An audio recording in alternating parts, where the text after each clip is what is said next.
ሰላም ውድ ቤተሰቦቼ እንደምናመሻችሁ እንደምን እስከ ሰዓት ደረሳችሁ እንደየሰዓት አቆጣጠራችሁ በእያላችሁበት እንደምን አላችሁ እንደምን እስከ ሰዓት ደረሳችሁ እግዚአብሔር አምላካችን ከሁላችን ጋር ይሁን። በዛሬው ቆይታችን የተለያዩ ቪዲዮዎችን የተለያዩ ትምህርቶችን እንመለከታለን። እስከ ፕሮግራሙ ፍጻሜ ድረስ ከኔ ጋር ከቆያችሁ ብዙ ነገር እንማማራለን። ለቤቱ አዲስ ሆናችሁ ቻናሉን ሰብስክራይብ አድርጋችሁ ጀምሩ። ቪዲዮውን ላይክ ማድረጋችሁን እንዳትረሱ። በቀጥታ ወደ ዛሬው መረጃችን እንሄዳለን። ከባሏ ተጣልታ ቤቷን ጥላ እንድትወጣ ይታል ባሏ አለ ይታል አለ አዛዝት ጥራ ያውና ምን ትደበቃለህ? ዛሬ ደግሞ ይደበቃል። ዛሬ መደበቅ የለም። በቃ የቱ ነው ባል? ያው መጣ እና ምን አርጋት ነው ተባለ? የአምስት ዓመት መተት እንዳታገባ ነበረ። አገባች፣ እምቢ አለችን። አገባች። እኛ እሺ መስቀሉ አለ? አዎ አለ። ማህፀኗን ዝግት አድርገን የወር አበባ የለ ምን የለ በየሐኪም ቤቱ ትሮጣለች። ስንት ዓመት ነች? ልጅ ነች እሷ? 24 ዓመቷ ነው። በ24 ዓመቷ ዝግት? አዎ ዝግት። ያው ዓመት ከሁለት ወር የወር አበባ የለም። የወር አበባ ዓመት ከሁለት ወር የለም። ለምን? በቃ ዘጋና እኛ እንድታገባ አንፈልግም ነበረ። እምቢ ብላ ነው ያገባችው። በቃ እምቢ ስትል ደግሞ እንዳትወልድ እንድትፋታ ስለምንፈልግ ዝግት ታረገን። እንዲህ አይነት መንፈስ መኖሩን ታውቃለህ? አሁን በቅርብ ነው ያወቅኩት። እዚህ ከመጣው በኋላ ነው ያወቅኩት። እዚህ ከመጣ ነው ያወቅኩት? አዎ። ከዚህ በፊት ምንም አታውቅም? አዎ ከዚህ በፊት ምንም አላውቅም። ሰው ነው የሚለውን የኮሙኒዝምና የሶሻሊዝም ንድፈ ሐሳብ ሰውን ሰው ያደረገው ስራው ነው ይላል፣ ወይም ሰው ነው ይላል። አረ አጋንንት አጋንንት የሆነበትን ህይወት ነው የምናየው። መጽሐፍ ቅዱስ እንደዚህ አይደለም። ሰው ነው አይደለም የሚለው። ሰው የክፉ መንፈስ መኖሪያ ይሆናል። ሰው የእግዚአብሔር መኖሪያ ይሆናል። ሰው የግፍ መኖሪያ ይሆናል። አለመንፈሱ ደግሞ ሰይጣኑን የሚወክልበት ጊዜ አለ። ሰይጣኑ ራሱ ሳይገባበት ከሰይጣኑ የሚበልጥበትም ጊዜ አለ። እንዲህ አይነቱን ሰይጣኑ ራሱ ቢገባ እንደ እፍረት ነው የሚቆጥረው፣ አይገባበትም። ምክንያቱም ከሱ የቀደመው ሰው ላይ ምን ያደርጋል? ሰይጣን ለሆነው ሰው ምን ያደርግለታል? የመናፍስትን ጉዳትና ጥቃቱን ብዙም የተረዳንበት አቅም ላይ አይደለም ያለ ነው። እሺ ደግሞ የቅርብ ጊዜው መተት ቤቷን ጣል አርጋ እንድትወጣ አላርቻቸው እኮ ነበር። መልሶ መጣ። እሱ መጣ መልሶ አስወጥቸው ነበር። አስወጥቸው ቤቱ እሷ ስትጸልይስ ብቻዋን ትጸልይ ነበር። ከትንሽ ጊዜ በኋላ አሰነፍናት። አሰነፋችሁ? አዎ በቃ ራሴን አመመኝ። እሱ ሳይጸልይም እሱ እሳት ነው። እሱ እኮ ነው ያስያዘን። አይጸልይም እሱ ያስያዘን እሳት ነው። እንዴት ነው እሳት? መጸለይ ነው። በቃ እረፍት የለም መጸለይ ነው። ይጸልያል። እሷ ደግሞ አሞኛል ልተኛ ብላ ጥቅልል ብላ ሳይመጣ ትተኛለች። ላለመጸለይ ሳይመጣ ትተኛለች። በጊዜ ላለመጸለይ ትኝት ብላ ትጠብቀዋለች። እውነት ነው። እኔ ስጸልይ አሞኛል ትለኛለች። አንተ ራስህ ጸልይልኝም ትለኛለች። ወይ ሽንት ቤት ትሄዳለች። ደግሞ ሽንት ቤትም ገብታ ቶሎ አትወጣም። በጣም ትቆያለች። ብዙዎቹ ደግሞ እንደዚህ ነው። ብዙዎቹ ሴቶች እንኳን ሌላው ቀርቶ አንዳንድ ላግዛቸው ድሮ የሚሄድ ሰው አምቤባ መጥቶብኝ ብላ ዘጉልት ትጥልና ምንድነው እሱ አምቤባ መጥቶብኝ ነው። በኋላ መንፈሱ ሲና እኔ ነኝ ውሸቷን ነው እሱ እኔ ነኝ የጎለጥኳት አውቄ ነው ይላል። ይሄን ያህል ጸሎት የሚፈራ ትውልድ የሆነበት ዘመን ላይ ነው ያለ ነው። እሺ በቃ ከባሏ ተጣልታ እንድትለያይ ነበር። አስወጥታ ነው መልሶ መጣ እሱ። እንዴት በዚህ በ21 ፔሬድ ታቆማለህ? በቃ እና እምቢ አለች እኮ እንዳታገባ እኮ ብለናታል። እምቢ ብላ ነው አልሰማም ብላ ነው። በቃ አልሰማም ብላ ገባች። ካገባች ደግሞ እሺ ማንቆጠሪያ ሳልቀጠቀጠችም አረ በዛ አሁን እኮ ሰለቸን እኮ ሰለቸን ቀጠቀጥን። እሱ ሳልቀጠቀጠም ወይ ባይመጣ ትላለች እኮ ባይመጣ እኮ ነው የምንለው። እንዴ ባይመጣ ስራ ባይመጣ ልናለያያት ብለን አስወጥተን እናቱ ቤት አስወሰድ ነው። ተመልሶ አዝኖ መጣ። እሷ 2 ጊዜ በረኪና ጠጣች። 1 ጊዜ የእግር መድኃኒት አስጠጣናት፣ ግን አልሞተችም። ለምን አልሞተችም? ይጸልይላታል። እሱ ነው ባሏ ይጸልይላታል። እኛማ እንድትሞት ነበር የምንፈልገው። አጋንንት ነው ሰይጣን ነው? አጋንንት ቡዳም እኮ አለን። ጠቅላላ ስንት ናችሁ? ስንት ናችሁ? 3 ጸበል ተጠመቅንና ቡዳ ወጣን አለ። ግን አልወጣችሁ። ለምንድን ነው ወጣን የምትሉት? ሰውነቷን ብልት ቡዳ ብልት 1 ሳምንት መልሳ ደህና ትሆናለች። 1 ሳምንት ደግሞ ግጥብ እናረጋታለን። በቃ ለምን እየበላን ነው እየበላን። አሁን ደግሞ ምግቡን እየባረከ በምን እንብላ? ይባረካል ምግቡን። ምግቡ ይባረክ አትበሉ። ወይ እሳት ነው ሲባረክ ያስጠላል። በአብዮቱ ዘመን የልክፍት አበላል ስለበላን አሁን ያለው ሁኔታ በሰው ልጅ ልብ ውስጥ የተስተካከለ ያስተሳሰብ ቀናነት ከአመጋገባችን አኗኗር ጋር ሊመቻች አልቻለም። ለምን? አመጋገባችን ውስጥ ስመ እግዚአብሔር ሲኖር መንፈሳዊ ተስፋ እንዳይቋረጥ ያ ኃይል ልቦናችንን ይጠብቃል። መጽሐፍ ቅዱስ የሚነግረን በፊልጵስዩስ ምዕራፍ 4 ላይ በክርስቶስ ኢየሱስ ልባችሁንና ሐሳባችሁን ይጠብቃል ነው የሚለው። ልባችሁንና ሐሳባችሁን ይጠብቃል። ይሄ እንግዲህ በአመጋገባችን ውስጥ የእግዚአብሔርን ቡራኬ ጥሪና ስመ አምላክን ጠርተን ሲባረክ ያ የሰውነታችንን ስጋዊ ኃይል መንፈሳዊ እንዲሆን ያደርገዋል። አንዳንድ ሞዛዛ አስተሳሰብ ያላቸው በዚች ምድር ላይ የቆሙ የማይመስሉ ግን ጠንካራ ስጋዊ ነገሮችን የሚናገሩ ከስነ ምግባር የወጣ ግምትና ቃል ያላቸው ሰዎች አለ ስመ እግዚአብሔር የበሉት እንጀራ ስለሆነ ያንኑ ዓለማዊውን ነገር ነው ህይወታቸው የሚያንጸባርቀው። ለምን? በተባረከ እንጀራ በኩል አለማለፍም ሌላው በራሱ ችግር ነው ማለት ነው። አሁን አጋጣሚ ነው የሚባለው ወይስ ተአምር ነው የሚባለው? ነገር ዛሬ አስተርእዮ ማርያም ላከብር እዚህ አያት ገመና የማርያም የሚባል አካባቢ መጥቼ የገጠመኝን ነገር ነው ምንም ሳልጨምር ሳልቀንስ ዲኮር ሳላደርግ ነው የምነግራችሁ። እስቲ ስሙና ከቤተ ክርስቲያን ወጣ ብዬ ዳር ላይ ቁጭ ብዬ ነው ያወራው ያለሁት። ካሜራው ብሎ ትንሽ እንትን ብሏል። ምንድነው እኔ ታቦት እንደዚህ 3 ጊዜ ዞሬል ቤተ መቅደስ አጅቤ መዞር ምናምን ልምዱ የለኝም። አንድ ቦታ ቆሜ መዘመር ነው ዞሮ እስከሚጨርስ ማለት ነውና ዛሬ ውስጤ በቃ አብረ ዙር የሚል ስሜት ተሰማኝና ከዛ በኋላ ጫማዬን አውልቄ በረንዳው ላይ ወጣው። ከዛ መዞር ጀመርን። እየዘመርን ከኋላ ነው ከታቦት ኋላ ራቅ ብዬ እየዞርን ነውና ምንድነው የሆነው? አንድ ሴትዮ ከፊት ለፊቴ አጎንብሳለች። አጎንብሳ ሕፃን ልጅ አዝላለች። ከዛ ከፊቷም ሌላ ሕፃን ልጅ ሴት አለች ማስክ ያደረገች። ከኋላ ደግሞ አንድ ልጅ እንደዚህ አፉን ይዞ ይዞራል አብሯት ማለት ነውና ከፊት ያለችው ልጅ መሬት ላይ በእግሯ የምትሄደው የራሷ እንደሆነች እርግጠኛ ነኝ። ከኋላ ያለው ግን የሷ እንደሆነ እርግጠኛ አይደለሁም። እና ልጁ ፊቱ ትንሽ ለየት ያለ ነው። ቆዳው ማለት እንደ ፈረንጅ ቀይ ነገር ነው እና አፉን ሸፍኗል፣ ቆርቧል ይመስለኛል። ሴትዮዋ እንደዚህ አጎንብሳ ነው የምትሄደው። የ3 ዓመት የምትወል ልጅ አዝላለች። ማዛያ አልተጠቀመችም፣ የሆነ ጨርቅ ነገር አላሰረችም። እንዲሁ ዝም ብላ በእጇን ያዘለቻት እና አንድ ዙር ዞሯል ታቦቱ። እየተሽሎኮሎኩ ሄጄ የሆነ ቦታ ስደርስ ነው ሴትዮ ያለችው። ሁለተኛ ዙር ሊዞር ሲል በቃ ማለት እኔ ያው ከወለዳችሁ በኋላ ነው ልጅን መሸከም ምን ያህል ከባድ እንደሆነ የምትረዱትና ልጅን እንደዚህ አጎንብሶ አዝሎ መዞር ከባድ እንደሆነ ፊል አረኩኝ።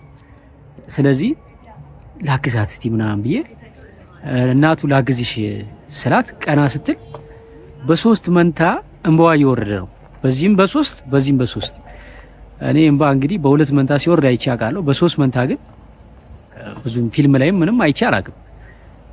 ከዛ አጎንብሳ እንደዛ እያለቀሰች ነውና እሺ ካለች በቃ ያዛት አለች። ተኝታለች ህፃኗ። አቀፍኳት ማለት ነው። ሳቅፋት ነቃች፣ ግን ዝም አለች። በቃ ሳቅፋት። ከዛ በቃ ታቦቱን እየዞርናስ እኔም በቃ ሐሳብ ውስጥ ነኝ። ሴትዮ ለምንድን ነው የምታለቅሰው?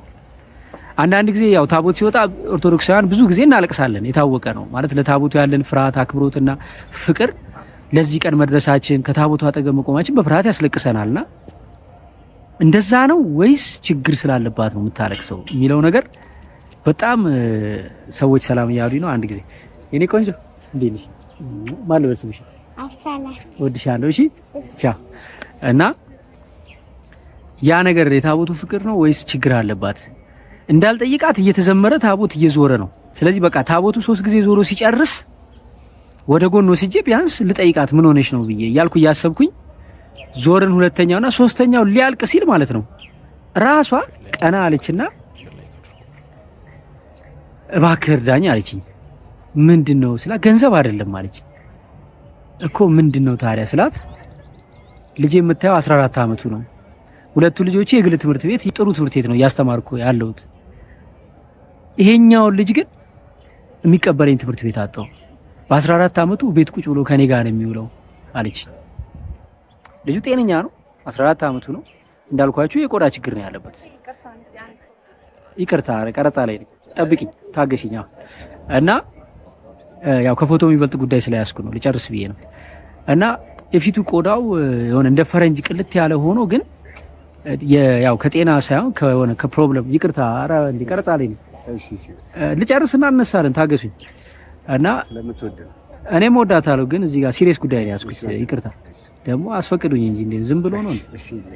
እሺ እና ጭራሽ ቀረብ አድርገሽ ይላል እንዴ በእናትህ። እሺ አንዳንድ ሰው መስሚያው ጥጥ ነው በቃ ምንም አይረዳችሁ። ቢታገሰኝ እኮ ሲጨርስ እኔ ራሴ ለምኛው ነው የምነሳው። እሺ እና ልጨርስላችሁ። ሶ ምንድነው የቆዳው ቀለም ቀይ ነው፣ አበሻ ነው ግን ቶታሊ ፈረንጅ አይደለም።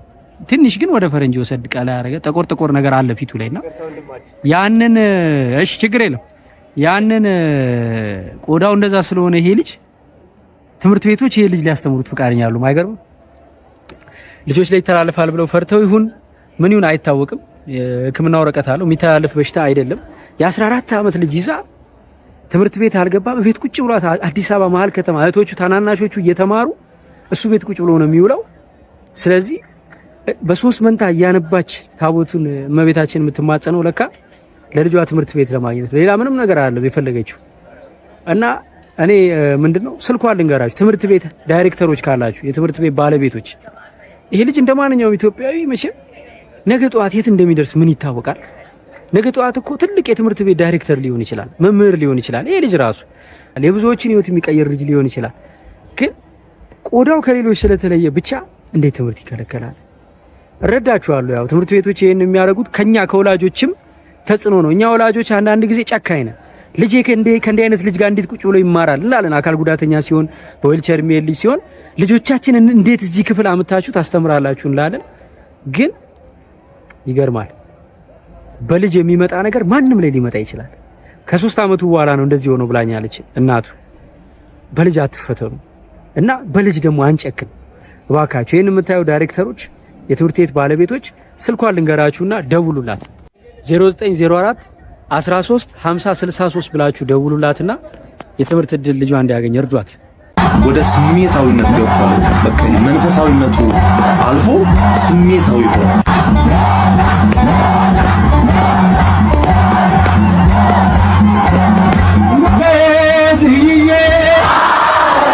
ከኋላ ድምጻችሁ አይሰማም።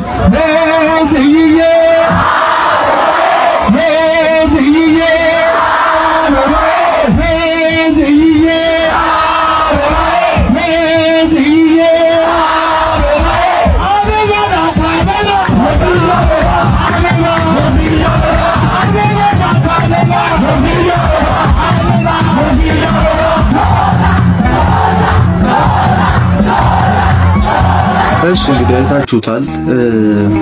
በጣም ያሳዝናል፣ በጣም ያሳዝናል።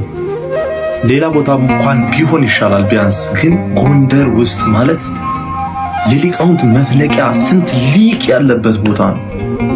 የእውነት እንደራሴ ልንገራችሁ፣ እኔ ቤተክርስቲያናችን ካሏት በጣም ውድ እንቁ ከሚባሉ ማለት ነው ሊቃውንት መካከል ያሉባት ቦታ ነች ጎንደር ማለት ነው። በሙሉ አይኔ እንኳን ማላያቸው ሊቆች ያሉበት ቦታ ነው። በጣም ምሰስትላቸው ማለት ነው። በጣም እነዛ ያሉበት ቦታ ላይ እንደዚህ ሲሆን በጣም ያሳዝናል። እነሱ የፈቀዱ አይመስልኝም። እንደዚህ አይነት ነገርን አይፈቅዱ።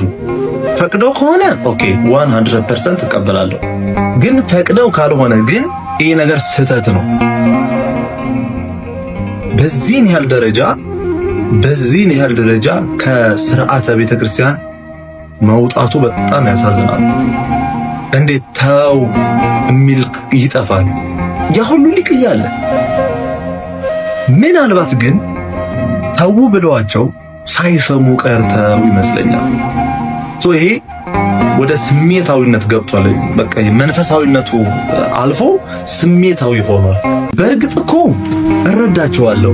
እናንተ ከመጥፎ ነገር አስባችሁት አይደለም፣ በመጥፎ ነገር ወደ ሌላ ነገር ለመውሰድ አስባችሁት አይደለም። ከዚህ ካላችሁ ፍቅር የተነሳ ነው። አይ ነው እረዳለሁ። ግን እንደዚህ አይደለም ፍቅር የሚገለጠው። እንደዚህ በመዝለል የመጨረሻ እንደዚህ ዓለማዊ ኮንሰርት እስከሚመስል ድረስ እንደዚህ አይደለም። ይሄ ስህተት ነው። አይ ሊቃውንቱ ልክ ነው ካሉ ኦኬ ችግር የለውም፣ እኔ እታረማለሁ። ግን እንደኔ ግን ልክ አይመስለኝም። በተለይ ሊቃውንት ያለበት ቦታ መሆኑ ትንሽ አሳዝኖኛል። እኔ ማለት ተው መባል ነበረባቸው። በጣም ያሳዝናል። በጣም ብቻ ለወደፊቱ ግን ብንታረም ጥሩ ነው። ስንዘምር በልክ እና በስርዓት ቢሆን፣ በልክና በስርዓት ህግ አለን፣ ስርዓት አለን አይደለ? እንዴት መዘመር እንዳለብን፣ እንዴት ማሸብሸብ እንዳለብን፣ እንዴት ማጨብጨብ እንዳለብን፣ እንዴት አድርገን የመዘመር ስርዓት አለን አይደል? እኛ የመዝለል ስርዓት ነው እንዴ ያለን? እንደዛ አይደለም። ስለዚህ ፕሊዝ ስታፕ። ሰላም እግዚአብሔር ከሁላችን ጋር ይሁን። አሁን እናንተ ዝክር የምትሉት ሚካኤል ገብርኤል አይበሉት ዝክሩን እንደዚህ ብላችሁ እኮ ነው የምትለፉት ብለው የሚያነሱ ነገሮች አሉ። ሲጀመር እንዲበላው ብለን ነው እንደኛ የምናቀርበው? ዝክር እኮ መላእክቱ ቅዱሳን ይበሉታል ብለን ነው ወይ? እንደዛ ከታሰበ ደግሞ በኦሪት መስዋዕት ይቀርብ ነበር አይደል? እግዚአብሔር ይበላዋል ብለን ነው እንዴ? አይደለም። ሲጀመር መስዋዕት፣ ዝክር፣ መታሰቢያ ነገሮች ሲቀርቡ ያ አካል ወይም ያ ረቂቁ አካል ይበላዋል በሚል አይደለም። ከስሙ ስንነሳ ዝክር መታሰቢያ ማለት ነው። ዝክር ሰላም ለዝክረ ስሚኪ ቢል የስም አጠራርሽ አይደል? ለስምሽ ምስክርነት ማለት ነው። ዝክር ማለት ምስክርነት፣ ዝክር ማለት መታሰቢያ ማለት ነው። ጻድቃን ቅዱሳን ወይም መላእክት በተለይ ደግሞ በስማቸው የምናከናውነው ዝክር ነዲያን ብናበላ ዝክር ዘክረን ወዳጆቻችንን በስማቸው ጸበል ጻድቅ ስናጠጣ በዛ በተዘጋጀው ነገር ላይ የነዚህ መላእክት ረድኤት በረከታቸው ያድራል ብለን አምነን ነው። በረድኤት ይገለጣሉ፣ ደግሞ በትክክል ይገለጣሉ። መጽሐፍ ቅዱስ እናርገው መሰለኝ መሳፍንት 13 ላይ በትክክል ስለ ዝክር ተነስቷል ቃል በቃል። እንደምታውቂው ማኑሄና አንትኩት የሶምሶን እናትና አባት የብስራቱን ነገር ሰምተው ነበር እና መልአኩ ልጅ እንደምትወልድና ሚስቱ አንትኩት እና በወለደችውም ጊዜ ልታረክ ስለሚገባቸው ነገሮች በምላጭ በፀጉሩ ላይ እንዳያርፍበት የወይን ጠጅ እንዳይጠጣ እግዚአብሔር አምላክ የቀባው ናዝራዊ እንደሆነ ትንቢት ተናግሯል። እና መልአኩ ከተናገረ በኋላ ምን ይላል ማኑሄ ሲናገር፣ ማኑሄም የእግዚአብሔርን መልአክ ነገር በደረሰ ጊዜ እንድናከብርህ፣ የበፊቱ መጽሐፍ ቅዱስ ላይ እንደው መታሰቢያ እንድናደርግ ይሏል። ጭራሽ እንድናከብርህ ስምህ ማን ነው አሉ። ለምን ስሙን ይጠይቋል? ቃል በቃል እንድናከብርህ ነው የሚለው። አይ ስራውን የሰራ እግዚአብሔር ነው መልአኩ ምን አገባው ብሎ አላለፈም። ቀጠለና እንደውም ጭራሽ ስለምን ይሄን ትጠይቀኛለህ ያለው መልአኩ። ምንድነው ያለው ማኑሄም? እና እንደውም ስሙን ከጠይቀው በኋላ ስለምን ስሜን ትጠይቃለህ? ስሜ ድንቅ ነው ያለው። ማኑሄ ብስራቱን ቃል ከሰማ በኋላ ታዲያ ከመልአኩ ንግግር በጣም ስለተደሰተ ምን አለው ይላል እዚህ መጽሐፈ መሳፍንት ምዕራፍ 13 ከቁጥር 15 ላይ እንዲህ ይላል። ምን ይላል መሰለሽ? ማኑሄም የእግዚአብሔር መልአክ የፍየል ጠቦት እስክናዘጋጅልህ ድረስ እባክህ ቆያለሁ ይላል። የመሰለው መልአክ መሆኑን አላወቀም። አንድ ነቢይ ወይ አንድ የእግዚአብሔር ሰው ብሎ ነው እንጂ ያሰበው መልአክነቱን አላወቀም። ምን አለ የእግዚአብሔር መልአክ? የእግዚአብሔር መልአክ ማኑኤል አንተ ግድ ብትለይ መብልህን አልበላም፣ የሚቃጠሉን መስዋዕት ማዘጋጀት ብትወድ ለእግዚአብሔር አቅርባለሁ። ማኑኤልም የእግዚአብሔር መልአክ መሆኑን አላወቀም ነበር። ይሄን ይወስዱና ምን ይሉሻል? ይሄው እዚህ ጋር እኮ ያንተን መስዋዕት አልቀበልም ለእግዚአብሔር አቅርብ ነው ያለው እንጂ ለኔ አቅርብ አላለም ብለው እንደ ኤቪደንስ ለማቅረብ ይሞክሩ አሉ። ይሄው ዝቅ ብሎ ደግሞ እንዲህ ይላል እዛው ላይ ቁጥር 17 ላይ ማኑኤልም የእግዚአብሔር መልአክ ነገር በደረሰ ጊዜ እንድናከብር ስም ማን ነው አለው። ደግሞ ጠየቀው። የእግዚአብሔር መልአክ ስሜ ድንቅ ነውና ለምን ትጠይቀኛለህ አለው። ማኑሄም የፍየሉን ጠቦትና የእህሉን ቁርባን ወስዶ በድንጋይ ላይ ለእግዚአብሔር አቀረበው ይልና አይ መልአኩ አይመለከተውም ደግሞ እንዳንል መልአኩም ታምራትን አደረገ። ማኑሄና ሚስቱም ይመለከቱ ነበር። አሁን እዚህ ጋር መስዋዕት የቀረበው ለእግዚአብሔር ነው። አዎ መስዋዕት የሚቀርበው ለእግዚአብሔር ነው። ግን ማን ነበር እዛ መሃል ለታምራት? መልአኩ ነበረ ነው የሚለው ለታምራት። ስለዚህ በደንብ አስተውይ እዚህ ጋር የዝክር መታሰቢያ በዛ ዘመን ነበር ማለት ነው። ስሙን የጠየቀው በማን ስም ላድርገው ነው እያለ ያለው። ባያስፈልግ ይሄ ልምምድ ባይኖር እንዲህ አትበል ዝክር የሚባል ነገር አያስፈልግም አላለው። መልአኩ ያለው ስሜ ድንቅ ነው ለእግዚአብሔር አቅርባል። እውነቱ ትህትና ነው እና መልአኩ ነው ለኔ አቅርብ እንዲለው ነው እንዲጠይቀው። ይሄን በደንብ መረዳት ያስፈልጋል። ጌታ እኮ ማቴዎስ 40 ላይ እኮ አለ እኮ ስለ ዝክር እኮ ጨርሶታል። አንድ ጥቅስ ላይ ማቴዎስ 10:40 ላይ እናንተን የሚቀበል እኔን ይቀበላል፣ እኔን የሚቀበል የላከኝን ይቀበል ይልና ነብይን በነብይ ስም የሚቀበል የነብይን ዋጋ ያገኛል፣ ጻድቅን በጻድቅ ስም የሚቀበል የጻድቁን ዋጋ ያገኛል ይልና ከነዚህ ከታናናሾቹ መካከል በአንዱ ስም ቀዝቃዛ ውሃ ላደረገ መታሰቢያው አይዘነጋበትም ነው ያለው። ዋጋው አይዘነጋበትም። ከነዚህ ከሐዋርያት መካከል በአንዱ ስም ቀዝቃዛ ውሃ ላደረገ ነው ያለው። በጴጥሮስ ስም እኔ ቁጭ ቀዝቃዛ ውሃ አድርጌ እንጀራና መብል አድርጌ ነዲያን ባበላ በዛ ላይ እግዚአብሔር አምላክ የቅዱስ ጴጥሮስን በረከት ያሳድርብኛል።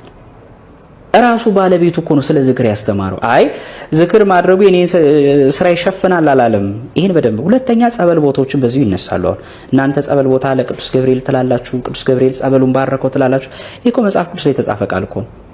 ራሱ ክርስቶስ በነበረበት ሰዓት ወንጌል ላይ ተጽፏል። መላእክት መጥተው ባህሩን ወይም ያንን ወንዝ ሲያማቱት በረከት እንደሚሰጥ እንደምታውቂው መጻጉዕ በሽተኛው ጌታ ወደ ታመመበት ሰው ወደዛ ሰው ሲመጣ ምንድነው ያለው? ልትድን ትወዳለህ ሲለው ቀድሞ ወደ ውሃው የደረሰ ሰው ነው ወደ ውሃው የሚደና ማን ይወስደኛል ነው ያለው። ሰው የለኝም ነው ያለው። ምን ይላል ግን ቁጥር 4 ላይ የሚደንቀኝ አንዳንድ ጊዜ ጌታ መልአክ ይላል ወደዛ መጠመቂያው ስፍራ ወደ መጠመቂያይቱ ወርዶ ውሃውን ያናውጸው ነበር። እንግዲህ አለ ከውሃው መናወጥ በኋላ በመጀመሪያ የገባው ከማናቸውም ደዌ ጤናማ ይሆን ነበራል። መልአኩ ሲያናውጠው ነው ድነቱ የሚፈጸመው።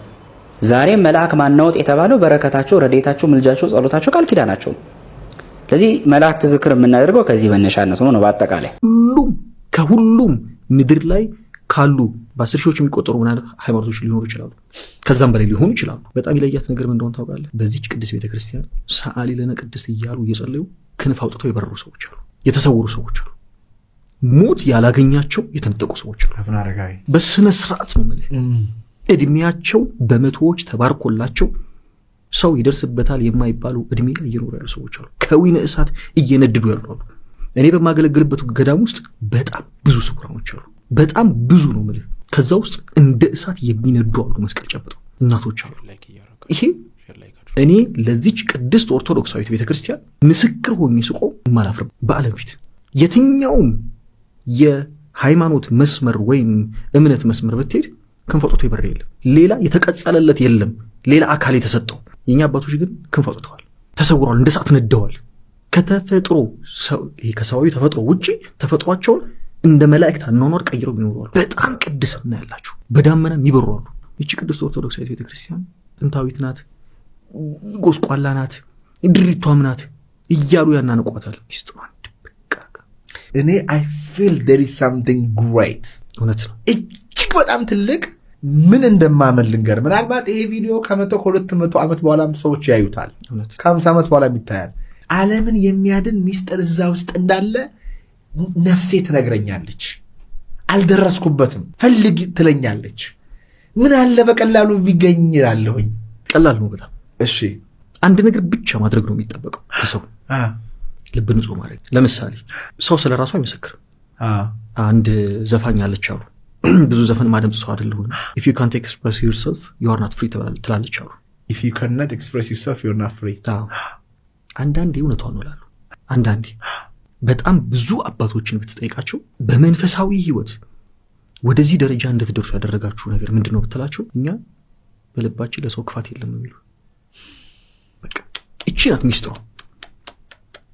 ሌላ ማንም ሰው ከዚህ ውጪ ሚስጥር ሊያመጣ አይችልም። በስመ አብ ልበ ንጹሐን ብፁዓን ናቸው እግዚአብሔርን ያዩታልና ይላል። የልብ ንጽህና ነው ከእግዚአብሔር ጋር አጣጣቆ የሚያኖረው። ያህን ሚስጥር በልብ ንጽህና ካልሆነ በምን ሊገኝ ይችላል? እውነት ነው። በመንፈሳዊ ሰርግ የጠራነውን እግዚአብሔርን ትዳራችን እንዲባርክልን እሁድ የምንጠራው ማን ነው? ተጋባዥ አድርገን እንደዛ ብሎ ቆመጠየቁ ማንንም ልንጠራ አንችልም። መሞኘትም የለብንም።